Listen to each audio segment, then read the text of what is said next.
Estamos aqui neste webinar. Temos aqui a doutora Joana Alexandre, como convidada. Eu vou pedir à minha colega Emília que faça as devidas apresentações, se bem que todos vocês que estão aí desse lado já a conhecem, porque tiveram a disponibilização da biografia dela durante o momento da inscrição no webinar. Portanto, é um webinar que a Direção de Serviços e Projetos Educativos leva a cabo, mais um, de uma longa história já que nos marca o caminho, e portanto será mais um final de tarde, por certo, bem passado e que vamos aprender muito com aquilo que a doutora Joana tem para partilhar. Dizer-vos só que este webinar está a ser desenvolvido nesta altura, porque aproxima-se o dia 30 de janeiro, que é o Dia Escolar da Não Violência e da Paz, e, portanto, o trabalho e o desenvolvimento de competências socioemocionais, por certo, são uma mais-valia para dotar as nossas crianças e jovens de competências, valores, atitudes que promovem o tal clima escolar positivo de que vamos falar hoje. Emília, passo-te a palavra e peço que apresente a doutora Joana. Muito obrigada. Tenho o prazer então de apresentar a nossa comunicadora, a doutora Joana Alexandre, que é psicóloga clínica com formação avançada em psicoterapia, tem doutoramento em psicologia social pelo ISCTE, é docente universitária também no ISCTE desde 1999, investigadora integrada no Centro de Investigação e Intervenção Social, colabora no Centro de Inovação e Empreendedorismo do ISCTE, no âmbito da avaliação e monitorização de projetos e programas de inovação e intervenção social. As suas publicações e projetos têm-se focado em 4 grandes áreas, sendo elas inclusão social, risco e proteção, competências sociais e emocionais e direitos da criança.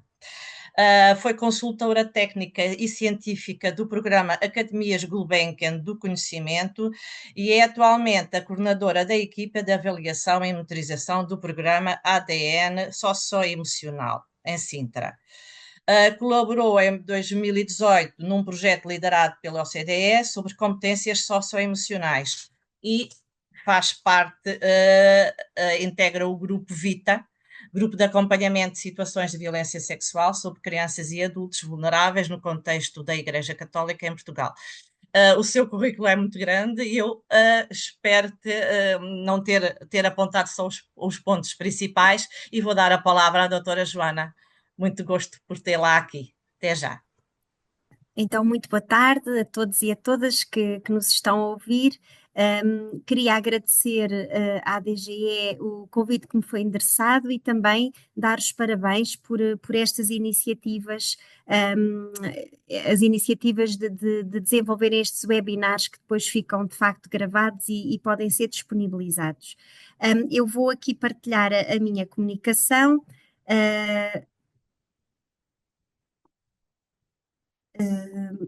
Dizer-vos que temos sensivelmente 1 hora, portanto, certamente que numa hora, enfim, outras questões se levantarão, e espero, no entanto, responder a algumas das questões que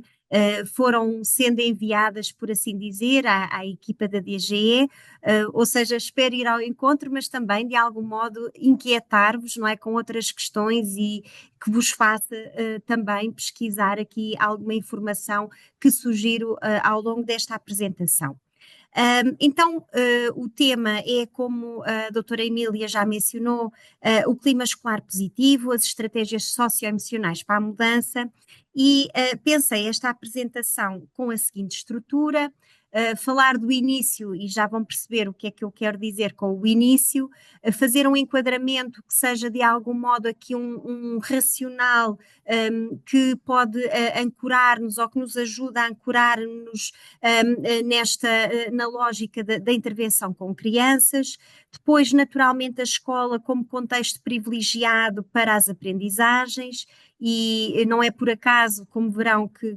a aprendizagem está no plural e não no singular.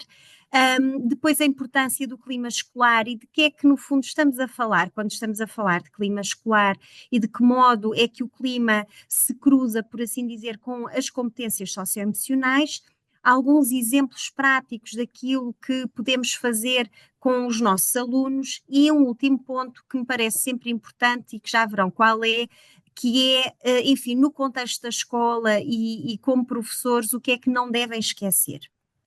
Ora, então, de que é que falo quando falo no início? O que é isto do início? O início é pensarmos em nós,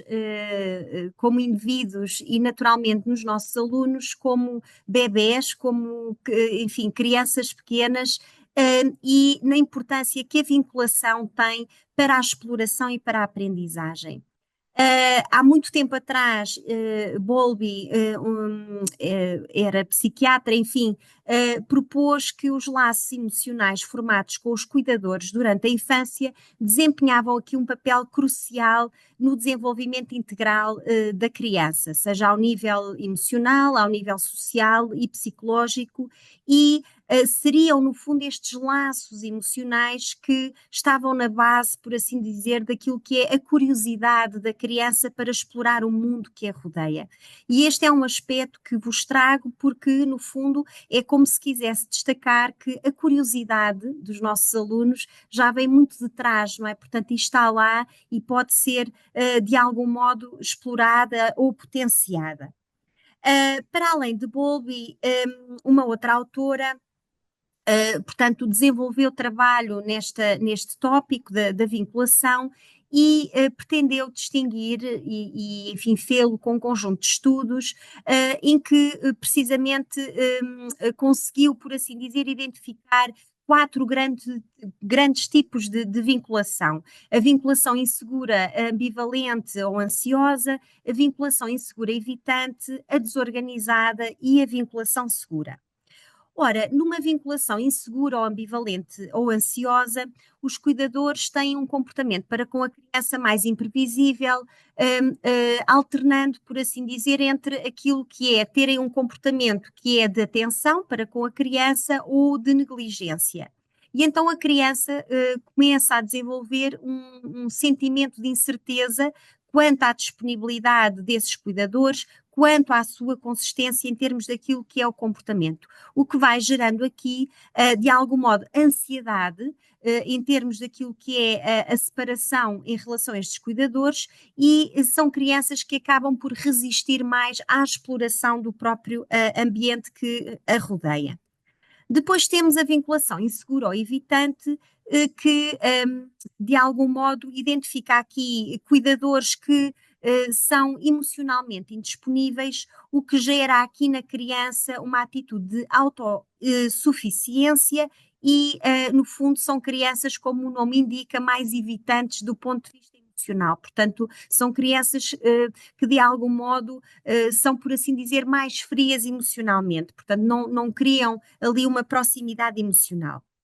Numa vinculação desorganizada, temos, por outro lado, os cuidadores que nós já identificamos ou sinalizamos como abusivos ou negligentes, portanto, são simultaneamente fonte de conforto e de medo, o que, de algum modo, faz com que a criança não perceba que tipo de cuidadores tem e, deste ponto de vista, não consegue desenvolver estratégias para lidar com o stress e, por isso mesmo, são crianças, de facto, que não exploram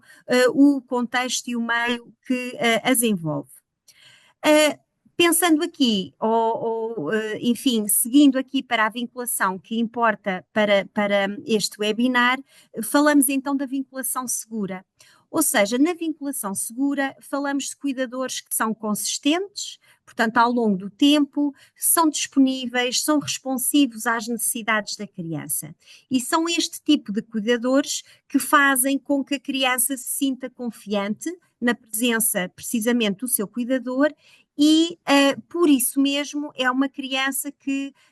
se permite explorar o ambiente e regressar para receber apoio ou conforto. Ou seja, no fundo trouxe-vos um pouco o início do próprio desenvolvimento da criança para vos destacar que uma base segura fomenta a curiosidade e a vontade de explorar, que são de facto os aspectos essenciais para aquilo que é a aprendizagem inicial.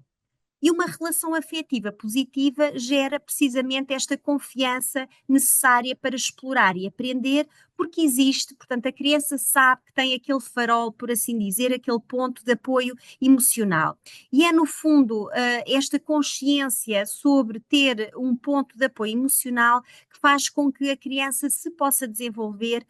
plenamente, seja ao nível das suas capacidades cognitivas, seja ao nível da sua própria independência. Mas poderão dizer, bom, se calhar então temos alunos, não é, que eventualmente ao longo do seu desenvolvimento ou nestes primeiros, no seu primeiro ano de vida, desenvolveram então aqui um tipo de vinculação que não é esta vinculação de base segura. Se estiverem a pensar nisso,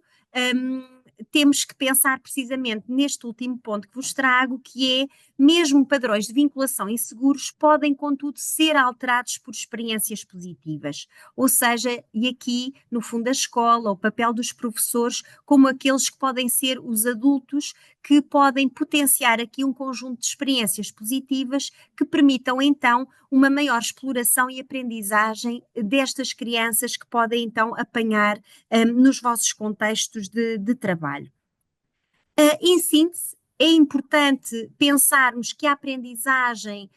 dificilmente existe se não existirem aqui relações afetivas positivas. Como o Dr. Rui Marques, enfim, tem mencionado nos últimos tempos, a educação é então precisamente uma educação relacional. Mas dizer-vos então também, ao destacar, que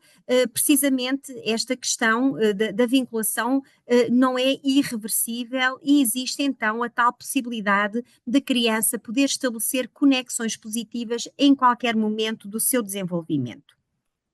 Então, perante estes primeiros anos de vida, ou este primeiro ano de vida no qual se estabelecem as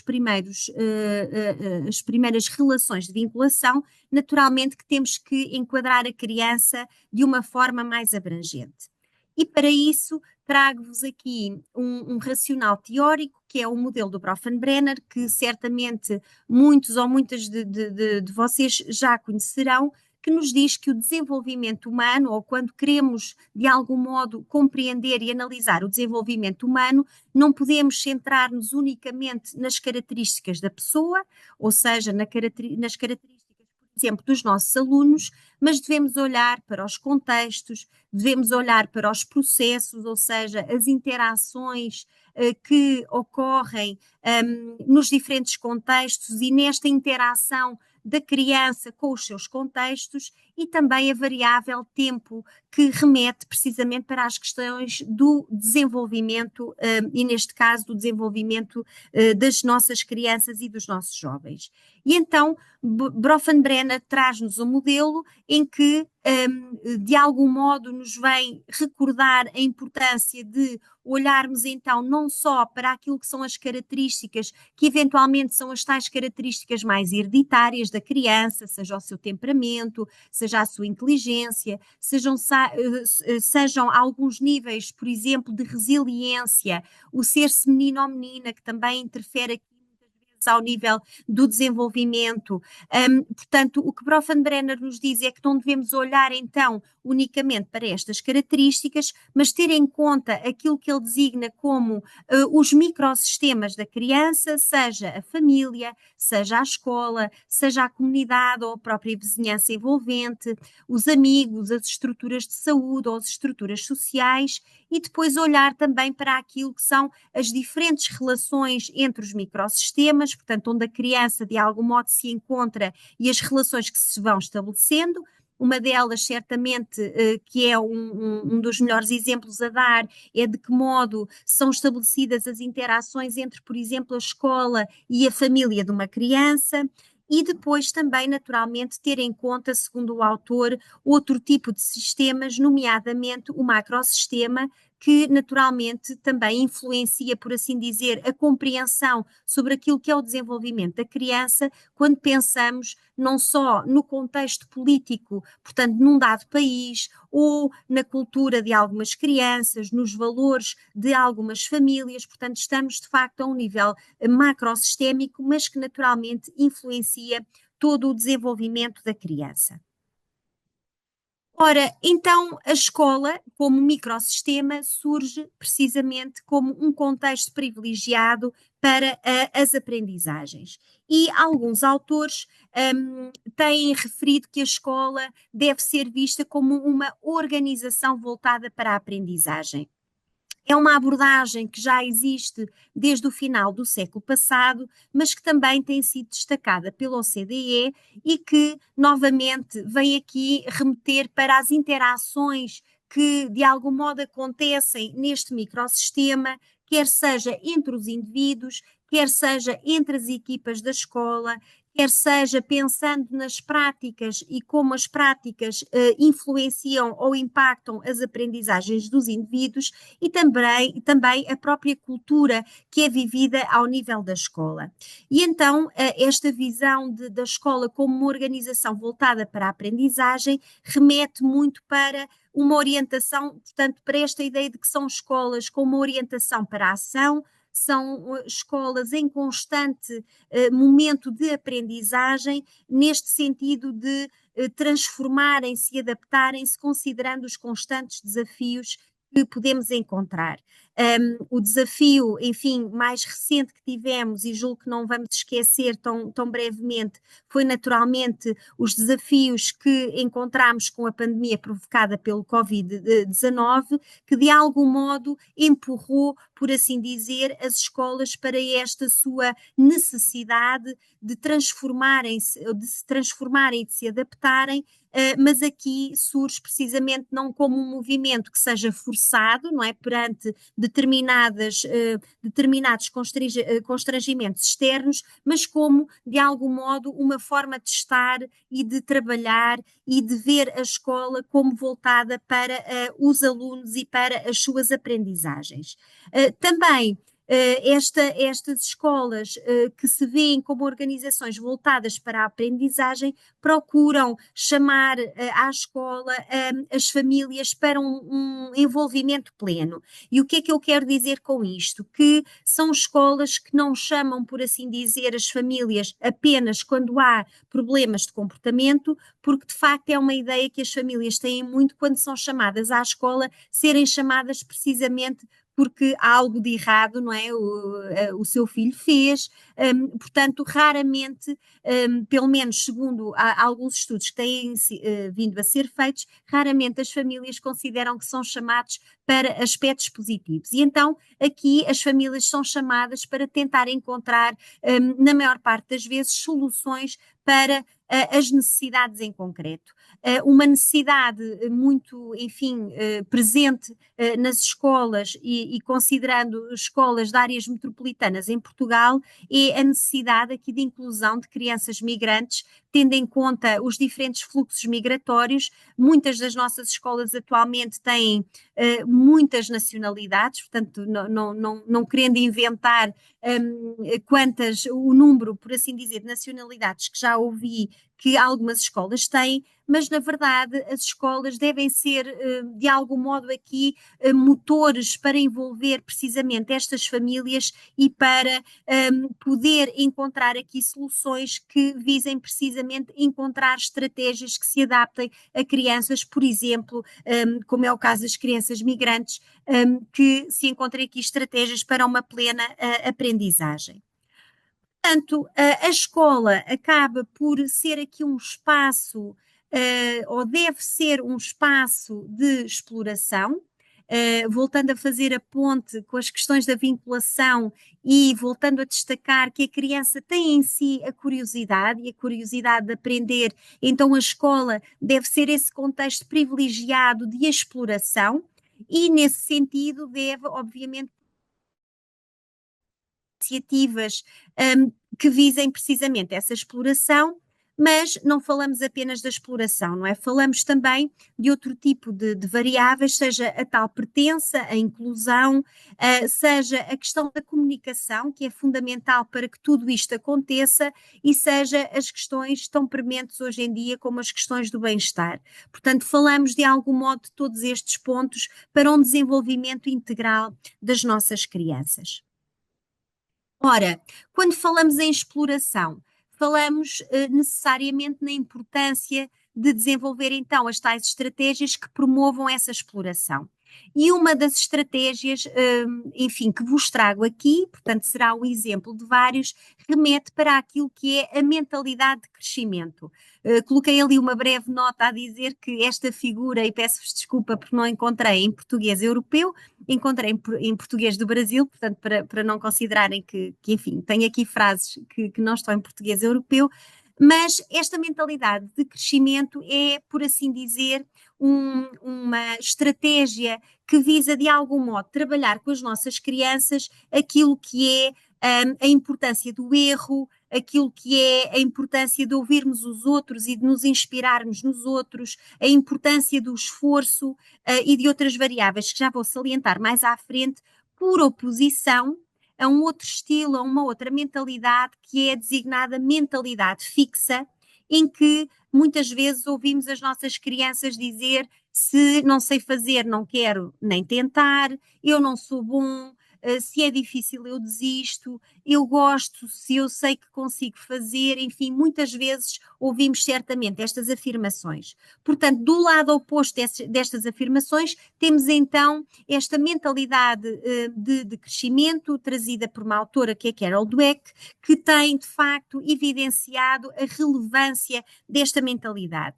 E ela é tão relevante que, em termos daquilo que são os estudos das neurociências, conseguimos perceber que se estimularmos de algum modo esta mentalidade de crescimento nas crianças, também conseguimos de algum modo aumentar aqui algumas das sinapses que existem ao nível dos nossos neurónios e de algum modo potenciar ou estamos no fundo a falar aqui de uma neuroplasticidade, ou seja, é possível de algum modo encontrarmos aqui até um conjunto de benefícios a nível neuronal, por assim dizer, quando fomentamos esta mentalidade de crescimento. Ou seja, ainda, ou por outras palavras, esta mentalidade de crescimento, ou em inglês, se pesquisarem, vem muito esta ideia do growth mindset. Portanto, remete muito para estes princípios, por assim dizer, ou para estes pilares, que é o esforçar-se, o aprender a contornar obstáculos, o ver os desafios como algo que deve ser abraçado, independentemente de nós podermos errar ou não, quando estamos, por assim dizer, a procurar responder a estes desafios, estar receptivo para poder receber o feedback e a tal ideia de nós nos inspirarmos também naquilo que são as histórias de outras pessoas que sejam naturalmente para nós pessoas significativas. Naturalmente que com esta mentalidade de crescimento também estamos de algum modo a cultivar aqui a tal conexão com a escola e o desenvolver aqui um conjunto de competências, nomeadamente o desenvolvimento aqui de estratégias de autorregulação e estratégias ligadas muito também às questões da resiliência. Portanto, aprender a falhar e falhar melhor, aprendendo pelo erro, é aqui uma ideia-chave desta mentalidade de crescimento. E que, naturalmente, se um professor tivesse isto em conta, ou tivesse este princípio em conta, certamente que quando entregar um teste a um aluno que tenha, por exemplo, tido 60% ou 70%, possa dizer: olha, não foi só um 60% que tiveste, foi, olha, conseguiste ter 60%, portanto, 60% da matéria tu conseguiste compreender e agora com esforço certamente conseguirás ter uma nota muito melhor. Portanto, este estímulo ao esforço e o estímulo à resiliência. O que é que a literatura também nos diz? Diz-nos que há aqui algumas variáveis, nomeadamente ligadas às características destas crianças e destas famílias, que influenciam esta mentalidade de crescimento ou o seu oposto, a tal mentalidade fixa. E então, por exemplo, estes autores fizeram um conjunto de estudos e identificaram que os jovens com um nível socioeconómico médio-alto tendem já a apresentar aqui concepções de inteligência mais dinâmicas, portanto, a tal mentalidade de crescimento, por comparação com jovens com um nível socioeconómico mais baixo. Ora, os autores também indicam que estes resultados podem, de algum modo, ser explicados pelas vivências precisamente destas crianças, quando, enfim, pertencem, por assim dizer, aqui a um grupo com nível socioeconómico baixo, em que existem aqui mais constrangimentos ao nível das oportunidades, da ascensão social, fazendo com que precisamente estes jovens mais provavelmente adotem concepções estáticas dos seus atributos pessoais, do não conseguir, o não ser capaz, o ser difícil, e que resultam, por assim dizer, aqui de mecanismos de aprendizagem social, nomeadamente as questões da modelagem daqueles que lhes são próximos. Portanto, aqui, sendo a variável socioeconómica uma variável que nós encontramos muito aqui no contexto da educação, portanto, estes resultados o que nos podem indicar é que certamente esta mentalidade de crescimento, ou será mais útil, por assim dizer, investir nesta mentalidade de crescimento com jovens que pertençam, por assim dizer, aqui a um nível socioeconómico mais baixo, porque será neles que podemos ver, por assim dizer, resultados positivos mais significativos.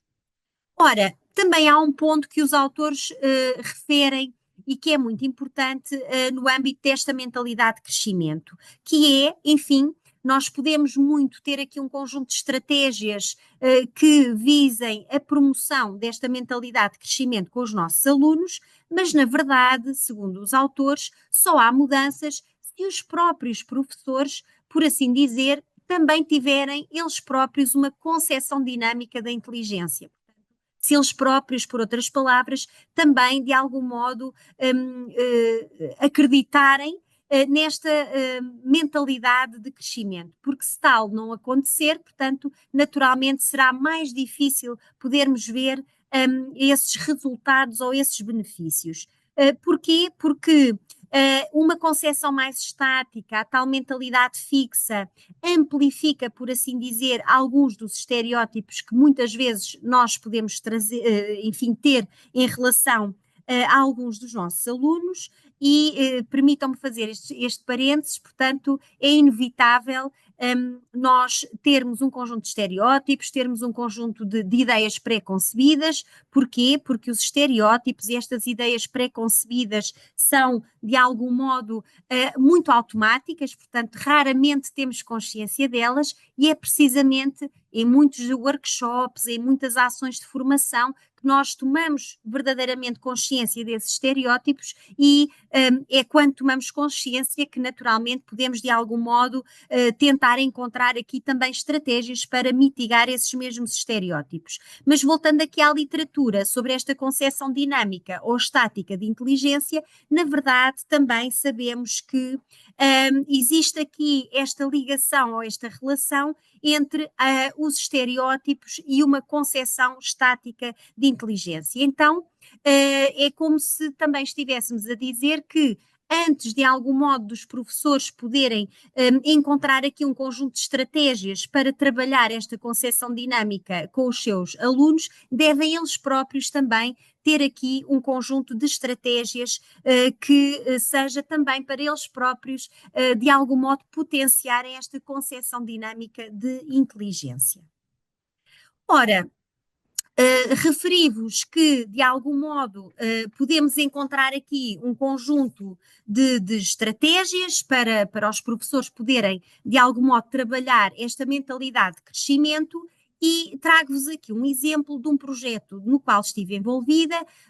Se calhar muitos de vocês conhecem aquilo que são os projetos Erasmus+,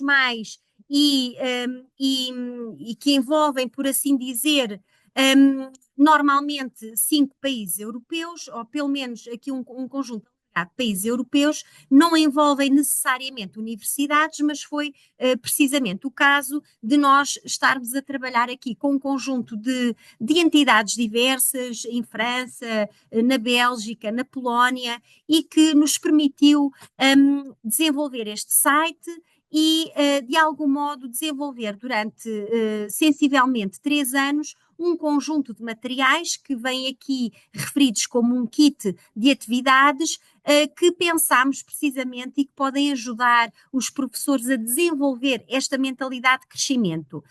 Pegando no que vos referi anteriormente, ora, se é fundamental também desenvolver essa mentalidade junto dos professores, também criámos aqui, no fundo, um conjunto de atividades para os próprios professores poderem refletir sobre esta concepção mais dinâmica de inteligência. Tem aqui o site, mas também se colocarem na internet julgo que será fácil encontrar. Vão encontrar alguns materiais, aliás, os materiais em diferentes línguas e, como destaquei aqui, estes materiais estão então também em português e têm, na verdade, têm sido, por assim dizer, usados em algumas escolas e temos tido esse feedback. Ora, o kit para alunos engloba aqui 19 atividades que, de algum modo, vêm aqui trabalhar estas diferentes dimensões da concepção mais dinâmica de inteligência. Tem a ver com a importância do esforço, a importância dos obstáculos, não é? E do tal erro e de como o erro nos pode ensinar a crescer, por assim dizer. A importância também que é do lidar com feedback que muitas vezes é negativo, o tal sucesso dos outros e também o meu sucesso, não é? E de como articulamos estas duas vivências, por assim dizer, e os desafios que vamos encontrando ao longo da aprendizagem. Portanto, neste site será possível encontrarem aqui um conjunto de atividades que pensámos, que na altura, por assim dizer, testámos com algumas escolas, para que elas fossem, na verdade, não é, implementadas, que é, no fundo, sempre esse o objetivo destes projetos. Por exemplo, temos aqui um que é a conversa de mesa redonda, em que se trabalha muito esta questão, esta variável do esforço. Portanto, para os professores, o objetivo que lhes estamos a dizer que tem esta tarefa é precisamente ensinar os alunos, ou pelo menos ajudá-los a ganhar esta consciência, sobre a importância do esforço, e nomeadamente do esforço que alguns alunos colocam aqui ao nível das atividades extracurriculares. Parece-me a mim que, à medida, não é, que a escolaridade avança, os professores também estão eles próprios preocupados com, no fundo, dar aquilo que é o currículo que devem dar e muitas vezes também as próprias famílias estão mais preocupadas com essas questões e, enfim, fica menos tempo para as tais atividades extracurriculares, nomeadamente as questões da atividade desportiva, e sabemos, não é, certamente todos nós aqui, que há muitos dos nossos alunos, muito jovens em concreto, fazem precisamente este esforço de conciliar aquilo que é a escola com um conjunto de atividades extracurriculares e então é de algum modo podermos trazer também esses alunos e podermos de algum modo trazê-los para uma reflexão, para um debate conjunto em que possam dialogar com os seus pares e trazer aqui um conjunto de dicas sobre, no fundo, aqui o modo como eles podem, aliás, como eles fazem esta articulação, que estratégias usam para esta articulação e também os benefícios do próprio esforço e dos ganhos que deriva ou que, no fundo, encontram precisamente quando se esforçam neste tipo de atividades. Portanto, à volta deste tema do esforço, temos então aqui um conjunto de tarefas, de atividades, e esta é então, como vos disse, um desses exemplos. Ora, voltando aqui à escola enquanto contexto de bem-estar, de exploração, em que a comunicação é fundamental, isso também nos leva à importância da pertença e, uma vez mais, permitam-me voltar a reforçar esta questão da pertença, sobretudo quando temos crianças oriundas de diferentes contextos, oriundas de diferentes países, oriundas de diferentes comunidades étnicas, enfim, tudo aquilo que conseguirmos pensar. E esta ideia da pertença leva-nos, novamente, como referi há pouco, para as questões da inclusão e dizer-vos também a este propósito que o centro de investigação ao qual pertenço tem aqui um outro projeto, ou está a coordenar um outro projeto Erasmus+, que é este Kiddle, o Kiddle Project. Peço desculpa porque só está em inglês. E o que é que nós estamos a desenvolver neste projeto? Juntamente, novamente, com outros países europeus, estamos precisamente a desenvolver um conjunto de jogos de tabuleiro e jogos digitais, porque estamos também a envolver colegas desta área da programação e da informática, que visam precisamente, por assim dizer, acolher crianças que são oriundas de outros contextos, que não falam a língua, enfim, para promover este sentimento de pertença à escola. Porque, uma vez mais, não é? Quando o contexto é securizante, quando um contexto estimula relações positivas, sabemos que isso irá, de uma maneira ou outra, potenciar as aprendizagens. E então, em breve, teremos aqui já um conjunto de jogos. Pensamos precisamente na promoção aqui da inclusão, seja através no fundo, de encontrar aqui estratégias de debate sobre a importância da amizade, sobre a importância da interação com pessoas que são diferentes de nós, e usamos muito aqui a metáfora é uma nave espacial, portanto o jogo parte muito de naves espaciais e de outros planetas, porque isso também foi um feedback que tivemos de crianças que foram entrevistadas, portanto, e eles de algum modo identificaram-se com esta ideia de que podemos pertencer a diferentes planetas, por assim dizer, e termos aqui o objetivo de estimular interações positivas, promover aqui a amizade entre diferentes crianças, mesmo quando não nos conhecemos. E muito também atividades que derivam desta ideia de que, quando não conhecemos, gera de algum modo desconfiança, gera menos à vontade, e como é que nós podemos dar, por assim dizer, a volta a estas questões para que se promovam relações interpessoais positivas. Portanto, este é um exemplo, naturalmente trago-vos os exemplos que melhor conheço, mas gostava de destacar que em breve teremos então aqui alguns materiais que serão naturalmente de uso gratuito para que possam, por assim dizer, usá-los e de algum modo também verificar se fazem sentido nos vossos contextos. Ora, quando falamos destas variáveis da exploração, do bem-estar, enfim, estamos também a falar daquilo que é então o clima escolar.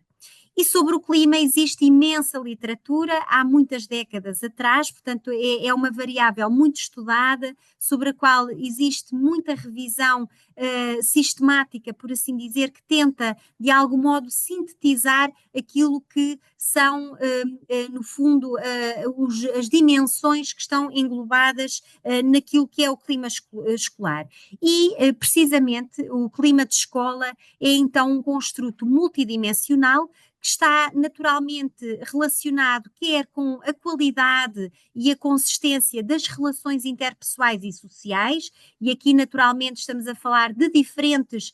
relações interpessoais, seja entre os professores e os seus alunos, entre os diferentes alunos, entre outros funcionários, não é? Como, enfim, tendo em conta toda a comunidade escolar. E, uma vez mais, a questão das famílias. Mas também, para além da questão da qualidade e consistência das relações, também falamos naturalmente daquilo que são as características estruturais da escola. Portanto, de uma maneira simples, nós podemos dizer que o clima de escola engloba estes aspectos, mas naturalmente outros autores, e sobretudo esta autora Wang e de Gaulle, que têm estudado o clima escolar de uma forma muito sistemática, referem-nos que no fundo o clima remete para estas diferentes dimensões, estas 4 dimensões, seja o domínio académico, portanto que remete para a importância das questões da liderança, falamos naturalmente das direções de escola, das suas estratégias, nos seus planos educativos, do que é que pretendem, por assim dizer, implementar na sua escola, da cultura escolar que de algum modo é aqui passada pela liderança, os tipos de liderança. E falamos também, naturalmente, de todo o processo de ensino-aprendizagem, enfim, de todas as estratégias pedagógicas que possam, de algum modo, potenciar as questões da aprendizagem, e falamos também do próprio desenvolvimento profissional. E a este nível sabemos que é fundamental que este desenvolvimento seja contínuo, porque sabemos que a capacitação e a motivação dos professores é um fator fundamental para gerar, por assim dizer, mudanças. Referi professores porque estamos aqui neste webinar, mas este modelo, que é o COMB-B, remete precisamente para um conjunto de áreas diversas e remete para o papel que a capacitação, a motivação e uma outra variável ligada a este O, que é o de oportunidade, nós sentirmos que temos oportunidade de introduzir mudança. Portanto, são estas 3 variáveis que geram efetivamente mudança ou que são, de algum modo, potenciadoras dessa mudança. Portanto, Wang e De Gaulle falam então deste domínio académico, com estes diferentes pontos, falam também ou distinguem o domínio da comunidade, e no domínio da comunidade temos precisamente a qualidade das relações, temos a conexão e temos o respeito pela diversidade. Depois temos o domínio da segurança, que não é só, ou não remete apenas para a segurança física, remete uma vez mais para as questões da segurança emocional e também, naturalmente, para a questão das regras, da disciplina. E depois o domínio ambiente, por assim dizer, mais institucional, que remete então para aquilo que são as variáveis mais ligadas à componente estrutural da escola. Não é sobre estas, naturalmente, que pretendo destacar aqui mais informação, é precisamente sobre estes domínios da segurança emocional e estes domínios da qualidade das relações, da conexão e do respeito pela diversidade. Antes de me centrar novamente nessas variáveis, também dizer-vos que há outros autores que têm vindo a destacar um outro conjunto de dimensões, portanto, a Leo Damdi e colaboradores que também são bastante citados, referem precisamente que o clima escolar pode apresentar também estas dimensões. Certamente que encontramos aqui pontos em comum com os autores anteriores, portanto, encontramos, por assim dizer, estão arrumados eventualmente de outra maneira, mas voltamos a ter aqui as questões da segurança, as questões do contexto institucional, que é muito importante e que sei que é muitas vezes referido pelos professores, nomeadamente a questão do espaço, dos próprios recursos e dos materiais que estão disponíveis. Depois temos a dimensão, naturalmente a dimensão relacional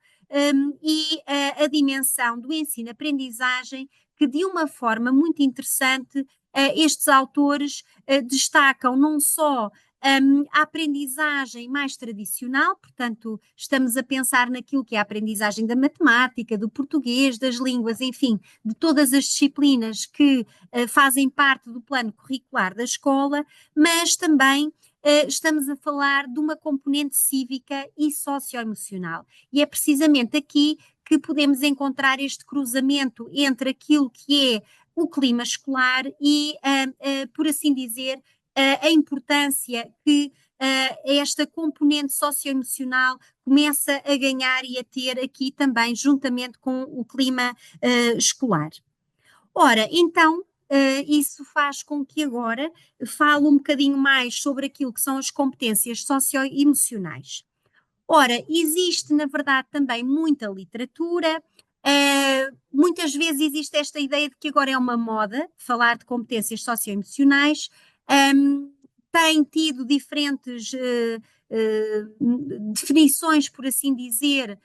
e se formos até para a área da gestão, fala-se muito das soft skills, portanto, que vai de algum modo ao encontro daquilo que são estas competências socioemocionais e noutras áreas que não precisamente a gestão, falamos sobretudo então, ou usamos esta terminologia das competências socioemocionais e, como estava a referir, portanto, tem havido muita literatura à volta destas competências, não só da própria OCDE, que tem trabalhado ao longo dos últimos anos nestas competências e tem, de algum modo, procurado encontrar aqui instrumentos que nos permitam avaliar estas competências, seja com crianças, seja com os professores, seja com as próprias famílias, mas também aqui o desenvolvimento, por assim dizer, de um conjunto de intervenções voltadas para estas competências socioemocionais. Uma outra linha, para além desta linha da OCDE, e possivelmente é a linha mais conhecida, é precisamente a linha deste movimento que é o CASEL, que está mencionado na parte inferior deste slide e que tem vindo a estudar estas competências há mais de 30 anos, portanto, ou seja, existe muita literatura, esta literatura é muito consistente sobre não só, por assim dizer,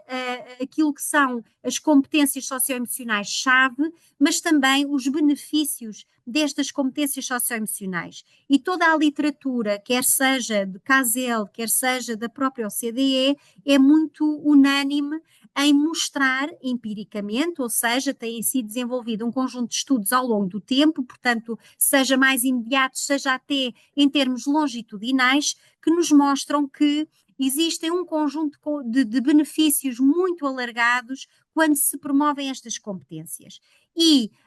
ou seja, podemos encontrar benefícios não só ao nível da escola, que é aqui talvez aquilo que nos merece mais atenção, portanto, seja ao nível da própria aprendizagem, do próprio processo de aprendizagem, seja ao nível das próprias relações interpessoais, portanto, estamos a falar aqui na mitigação das próprias questões do bullying ou de outros tipos de violência a que assistimos nas escolas, seja de algum modo nesta ideia de um clima escolar mais positivo, mais benéfico para todos, estes benefícios, portanto, como estava a dizer, não são encontrados apenas ao nível mais imediato, por exemplo, como estava a dizer, nas escolas, mas depois os estudos longitudinais mostram-nos que, no fundo, os indivíduos que de algum modo foram passando por um conjunto de intervenções que foram promovendo estas competências, acabam por ter aqui trabalhos mais, enfim, nos quais são mais bem remunerados, portanto, encontramos benefícios também já não só ao nível académico como ao nível profissional e depois naturalmente também ao nível das questões do bem-estar. Portanto, não é uma moda, não é? Portanto, dizer-vos que as competências socioemocionais não são de facto uma moda e reforçar esta ideia que tem havido muita investigação, muita pesquisa que de facto tem vindo a evidenciar os benefícios destas competências. E, enfim, este modelo que aqui vos trago é retirado de um material que é muito popular e estão aqui alguns dos autores, eu desconhecia, mas ainda bem que sei que estão aqui alguns dos autores deste manual da DGS, que nos traz aqui não só um racional teórico, portanto será muito fácil para quem não conhece aqui aquilo que são as competências socioemocionais e o seu racional, portanto, está escrito de uma forma muito leve, muito, portanto, de fácil compreensão, para que se consiga compreender de onde vem esta ideia das competências socioemocionais, como é que elas se cruzam até no próprio perfil que nós sabemos que se espera que as nossas crianças tenham à saída da escolaridade obrigatória e então este manual também nos traz aqui aquilo que é esta, no fundo, esta abordagem CASEL, portanto está ancorado nesta abordagem e traz-nos então precisamente a autogestão, a consciência social, as relações interpessoais, o autoconhecimento e a tomada de decisão responsável como sendo aqui as competências-chave que, de facto, depois nós devemos trabalhar junto dos nossos alunos, que naturalmente depois têm aqui um outro conjunto de subtópicos, por assim dizer, que estão ali representados com a identidade, a comunicação, as emoções, a autonomia, as próprias questões da violência, os valores, as escolhas, os desafios, as perdas, enfim, e estes são aspectos fundamentais. Se nós pensarmos que, por exemplo, ao nível do terceiro ciclo, diria eu, que é quando começamos a encontrar aqui uma maior influência dos pares, aqui de algum modo um maior risco para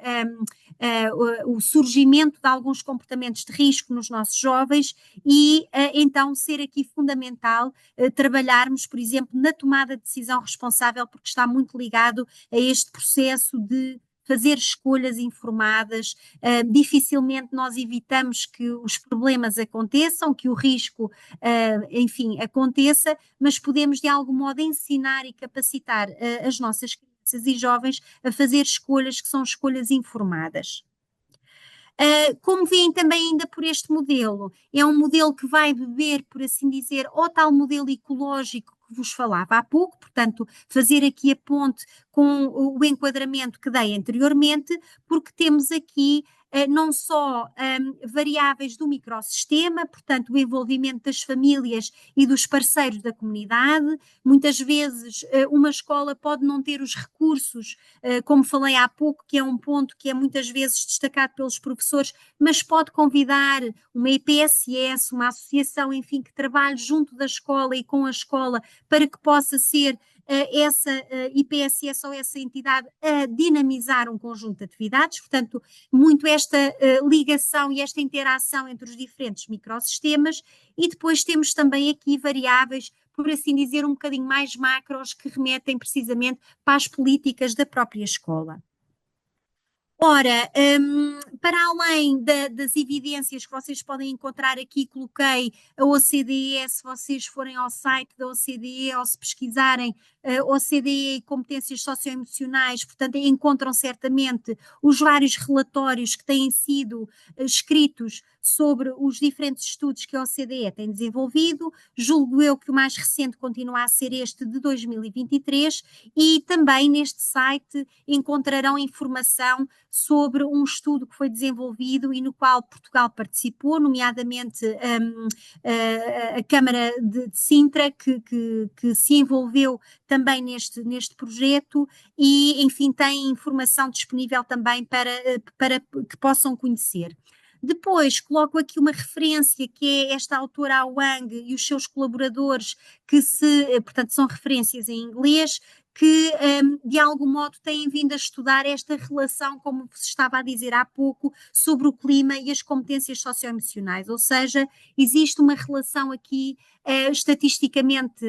significativa, por assim dizer, entre aquilo que são climas mais cooperantes com aqui as competências socioemocionais. Portanto, destacar talvez um benefício que não destaquei há pouco, que é esta relação entre o clima e as competências socioemocionais.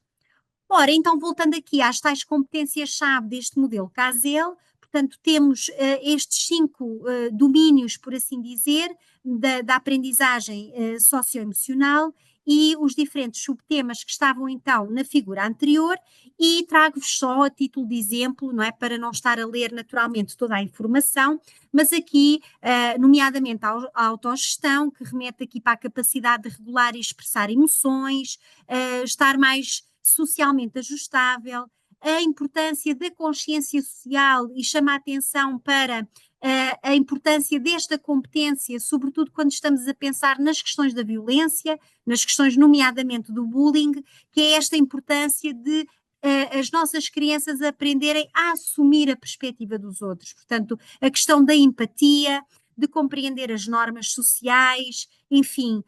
quer seja da escola, da comunidade. Portanto, muito também esta ideia de estarmos a criar crianças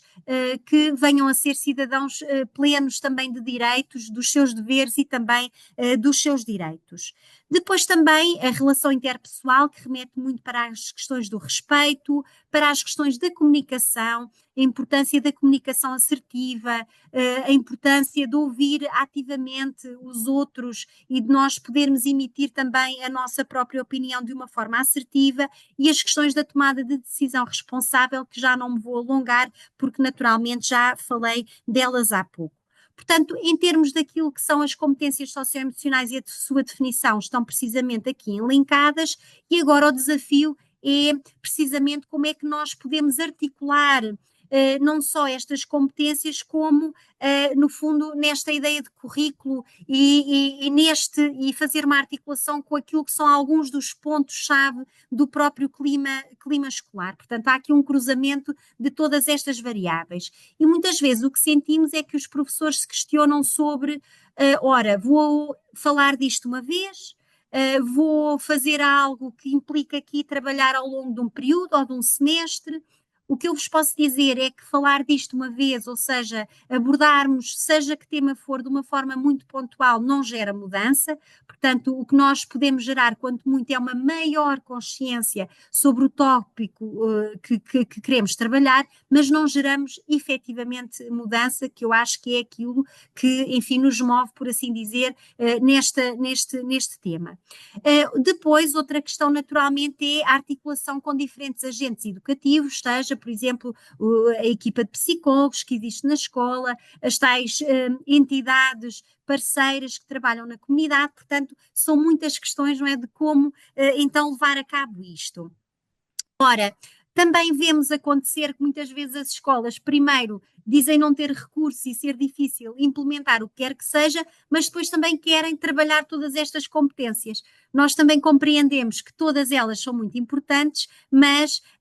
no fundo, aqui a estratégia é escolhermos apenas algumas destas competências, portanto, aquelas que considerarmos, seja de uma análise só nossa como professores, seja até num conselho de turma, tentar compreender aquilo que pode ser uma ou duas competências que devem ser priorizadas para ser mais realista, por assim dizer, trabalhar essas competências e também tentar compreender se elas podem ser introduzidas nas aulas, no próprio currículo, ou seja, se eu quiser trabalhar as questões da comunicação, da cooperação, será que eu consigo introduzir isso nos diferentes desafios que vou colocando, por exemplo, ao longo das aulas aos meus alunos, portanto, tornar de algum modo explícita essa ligação. E depois, naturalmente, ser também explícitos para os alunos sobre o que nós estamos a fazer. Portanto, este ponto é muito importante. Os nossos alunos também terem consciência dos aspectos que estão a ser, de algum modo, trabalhados nas aulas pelos professores. Ora, trabalhar também competências é trabalhar recorrendo a estratégias ativas, portanto já sabemos que uma abordagem mais expositiva também dificilmente gera mudança e falamos de estratégias ativas, aquelas que implicam o debate, a reflexão, o roleplay, etc. Um ponto muito importante é também nós podermos, com outros agentes educativos, naturalmente volto a referir, poder fazer uma avaliação mínima daquilo que está a acontecer. E a avaliação não é, ou não se restringe àquilo que muitas vezes ouvimos, que é, eu avaliei com os alunos, eles gostaram muito. Portanto, o gostar é uma coisa, ou seja, é se os alunos acharam a atividade apelativa, interessante, se motivaram, se participaram, e outra coisa é se nós achamos que, ao trabalharmos uma dada competência com um conjunto de atividades, nós encontramos aqui benefícios. O que é que nós também temos vindo a encontrar quando trabalhamos com algumas escolas que têm intervenção nas competências socioemocionais? Ora, a avaliação é muitas vezes feita com alguns instrumentos de autorrelato, ou seja, alguns questionários que são passados às crianças, ou seja, de autorrelato, ou são passados aos professores, por exemplo, de heterorrelato, e muitas vezes não encontramos aqui benefícios nesse tipo de avaliação que é feita. Porquê? Muitas vezes as crianças, num primeiro momento, quando são questionados sobre algumas competências, eles estão mais críticos sobre essas mesmas competências, ou seja, estão mais conscientes se usam uma comunicação assertiva, se são empáticos, por exemplo, se tomam decisões responsáveis, e num primeiro momento parece que muitas vezes não vemos esses benefícios, por assim dizer, relatados por crianças ou professores. O que é que temos vindo a encontrar de uma forma muito interessante? É que a médio prazo ou a longo prazo, por exemplo, no fim de um ano letivo, temos muito esta informação dos professores, nomeadamente aqui ao nível das relações que foram estabelecidas, do próprio clima escolar que melhorou, diminuíram, por exemplo, os processos disciplinares, ou seja, houve menos conflitos na turma, houve menos conflitos na escola, ou seja, dizer-vos também que se num primeiro momento temos encontrado aqui esta quase crítica maior das crianças sobre si porque ganham consciência, também depois encontramos aqui estes benefícios mais a médio prazo. E dizer também que alguma literatura, nomeadamente a da OCDE, tem encontrado aqui diferenças em meninas e meninos, ou seja, as meninas sempre mais críticas também sobre aquilo que são as suas competências, portanto, e também temos que ter isso em consideração. Por outras palavras, Se vos estiver agora a desafiar para poderem fazer aqui intervenção ao nível das competências socioemocionais, porque elas de facto vão aqui ou estão muito interligadas com a questão do clima, de um clima escolar mais positivo, devemos então ter em conta este modelo ou esta abordagem SAFER, que é dar sequencialidade às atividades que nós escolhermos fazer, de algum modo então priorizar aquilo que é uma aprendizagem ativa também aqui, dar tempo para consolidar é muito importante, novamente, não fazermos atividades pontuais, se queremos trabalhar, por exemplo, a tomada de decisão responsável, mais vale, por assim dizer, fazermos 3 ou 4 sessões com as crianças para que elas possam consolidar a informação, portanto, que não seja apenas adquirir conhecimento, mas de algum modo consolidar esse conhecimento e entrar naquilo que é o seu repertório cognitivo para que depois possam encontrar-se aqui, lá está, mudanças ao nível comportamental, sermos então explícitos, não é, naquilo que estamos a fazer também para as nossas crianças e refletir sobre esta intervenção, refletir com as crianças, refletir com outros colegas, enfim, refletir de uma forma lata sobre aquilo que foi esta intervenção. Portanto, trago-vos aqui alguns exemplos, e que são exemplos que encontramos em escolas. Há muitas escolas que decidem,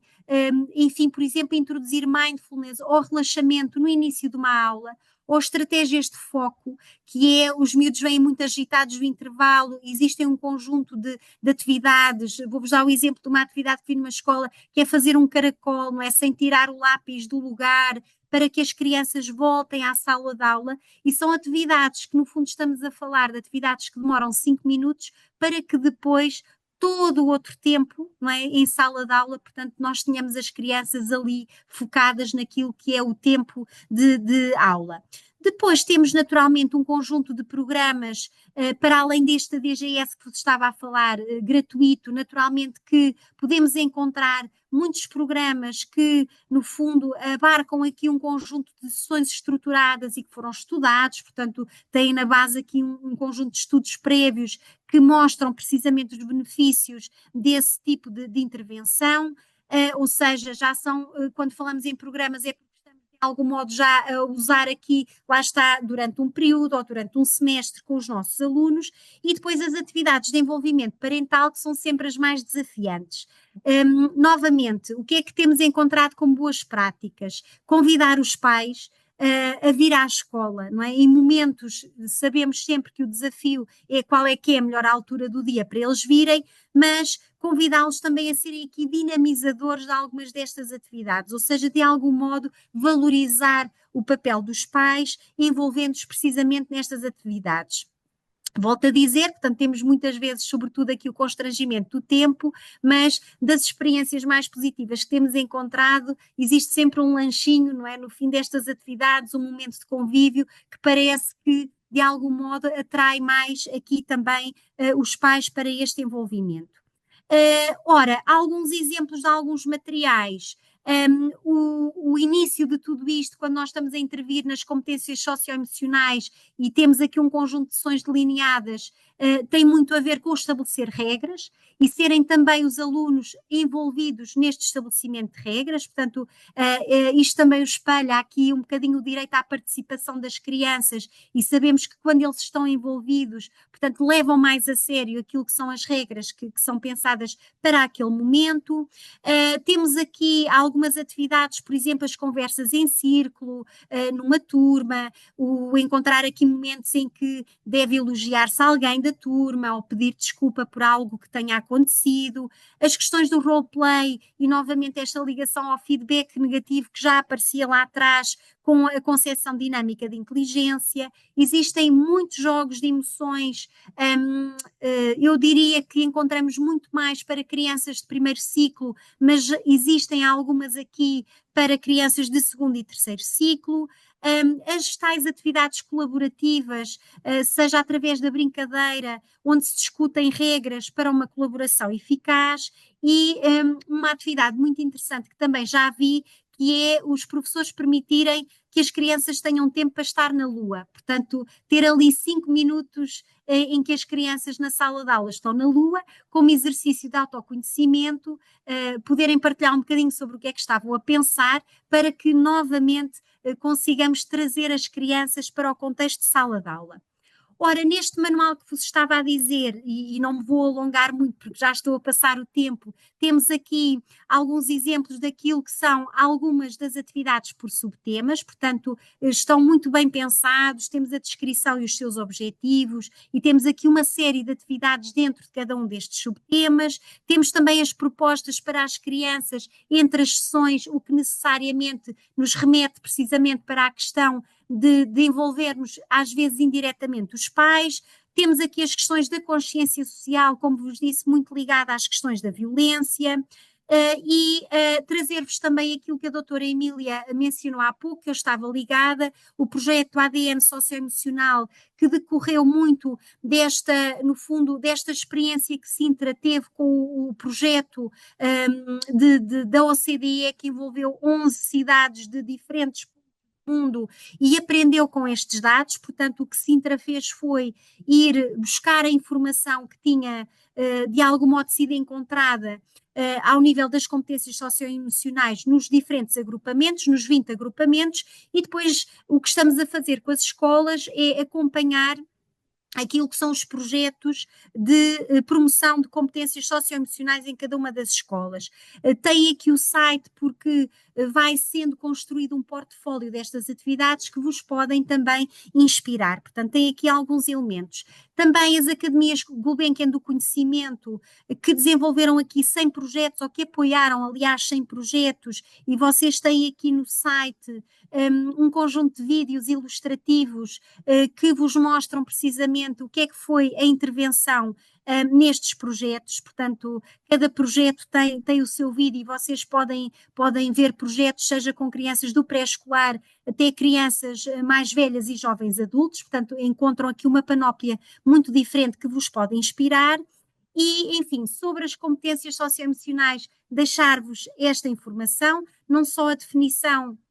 daquilo que são as competências, a relação que tem com o clima escolar e de como é que através das competências nós podemos gerar esta mudança positiva. E não esquecer também, e permitam, porque sou psicóloga, de que, enfim, um professor só estará bem para trabalhar estas competências com os seus alunos, se por um lado também ele próprio acreditar nestas competências, mas também sobre ter aqui em conta estratégias de autocuidado. Sabemos que os professores, tal como outros profissionais, enfim, têm muita exaustão emocional. Portanto, devemos ter estratégias de autocuidado, de cariz preventivo, para que estejamos bem junto das crianças, e isto também é pensar em nós. Portanto, as questões da autoaceitação e da autocompaixão são, de facto, instrumentos valiosos aqui de autocuidado. E dizer-vos que a Ordem dos Psicólogos tem aqui um manual que foi pensado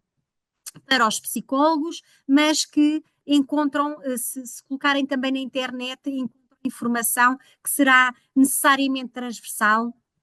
Encontram aqui informação sobre aquilo que são os pilares que nós devemos priorizar, que são os pilares-chave da nossa vida, nomeadamente o sono, a alimentação, a interação social. E, enfim, deixo-vos essas dicas para que, enfim, nós só estaremos preparados para trabalhar estas questões com os nossos alunos se nós também estivermos bem connosco próprios. Portanto, termos estas estratégias também de autocuidado. Deixo o meu e-mail para, se tiverem alguma questão, não hesitem em contactar-me, e espero ter respondido a parte de algumas questões que vocês trouxeram. Obrigada. Obrigado, professora Joana. Penso que a maior parte das questões que foram colocadas previamente estão respondidas. Agradeço imenso esse momento, e o feedback que tem vindo a ser transmitido no Q&A é claramente positivo, e por isso os restantes colegas, a Isabel, a Emília, a Ana e o Zé Carlos, não sei se têm algo para acrescentar, mas penso que foi clara a sua comunicação. E só reforçar que, na verdade, e pensando nas questões da educação para a saúde, todas essas competências estão na base de todos esses comportamentos que muitas vezes nós achamos que têm outras bases, mas não, eu costumo sempre dizer, são sempre as mesmas crianças e jovens que têm os problemas todos. Têm erros alimentares, têm eventualmente consumos de substâncias, têm poucas horas de sono, são sedentários, pronto, e por aí adiante. E por isso trabalharmos todas essas competências, de certeza que estamos a trabalhar em prol da saúde e depois aquela relação que estabeleceu entre baixo nível de escolaridade, o baixo rendimento, também com a saúde. Normalmente são os que têm mais doenças, com mais consequências, com mais custos para todos nós, porque não é só para as pessoas, depois todos nós, enquanto contribuintes, estamos a pagar para tudo isso e por isso só faz sentido trabalharmos todas essas questões. E a importância do clima escolar positivo, não é? Para este desenvolvimento das competências socioemocionais. Muito obrigada, doutora Alexandra, foi excelente. Acho que todos nós o consideramos isso e, portanto, foi uma reflexão de fim de tarde muito, muito positiva e muito desafiante. E Obrigada. já agora, o que tu disseste, essas questões são mesmo um desafio, temos de estar É permanentemente mesmo. a trabalhar, como a professora Joana disse, permanentemente. Há sempre mais um passo a dar. Todos os miúdos, todas as crianças jovens são diferentes e por isso temos sempre que trabalhar em equidade, não são todos diferentes mesmo. Mas é um processo que é desafiante e por isso é que também é tão difícil trabalhar todas essas questões. Mas que isso só assim é que tem piada. Se as coisas fossem fáceis, não tinham piada nenhuma, não é? E trabalhar em rede, não é? Que é muito Em rede. importante. Claro, claro. Exatamente. Zé Carlos, não sei se tens algo a acrescentar. Não. Pronto. Mais uma Então vez, vá. obrigado a todos e a todas os que Obrigada. permaneceram aí durante Obrigada. mais dessa hora e até uma próxima. Obrigado. Obrigada. Até breve. Obrigada. Obrigado.